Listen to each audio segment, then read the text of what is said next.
Here's how my student Robert went from being down on his luck after a divorce to the point where girls everywhere were chasing him, all the way to the point where they were showing up at his house unannounced. So Robert came to me and was trying to figure out whether or not he wanted to go after his ex-wife or go down the path of getting good with girls.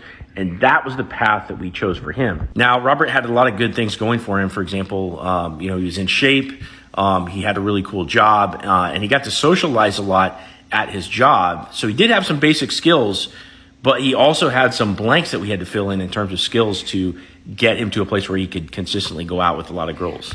Now, over the years, I've had a lot of students in my program, but Robert was the one that went crazy with it and had the best results. And I want to share with you guys the main thing that really did the trick for him, from going from a place where he still had some girls kind of liking him and talking to him and stuff like that, to a place where like every single girl he interacted with was trying to come after him. So Robert had read The Power of Now, and he was very much in tune with this idea of being present to the moment and cultivating your awareness.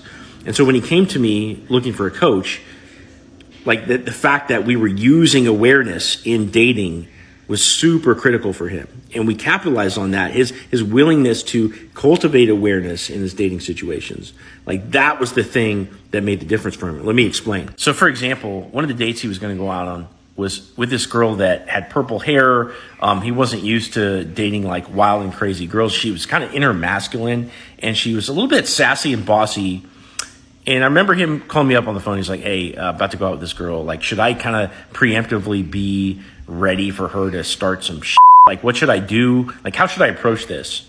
And basically what I told him was like, look, you can't go in premeditating anything. What you have to do is go into this date, have an open mind and an open heart, and deal with the curveballs as they come at you in the moment. And because Robert intuitively understood this as we talked about it, he was able to date all different kinds of women, because he could be present with them, listen to their situation. Even if he didn't necessarily agree with them or share their beliefs or anything like that, he could relate to everybody because he'd use his awareness and do the right things in the moment as they happened, okay? And this is what mastery looks like. Now, over the course of the initial 3-month program that we had together, he had 41 different hookups.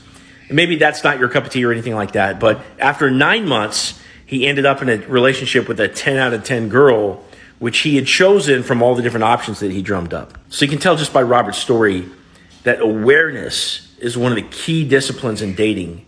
And if you don't have it, you'll never really be able to climb to those heights if that's what you aspire to. But lucky for you, this is something that I teach. So if you want to, click on my profile over here, click the Stan Store link, and click apply for one-on-one coaching, or join the Ghostbusters group. Love to see you there.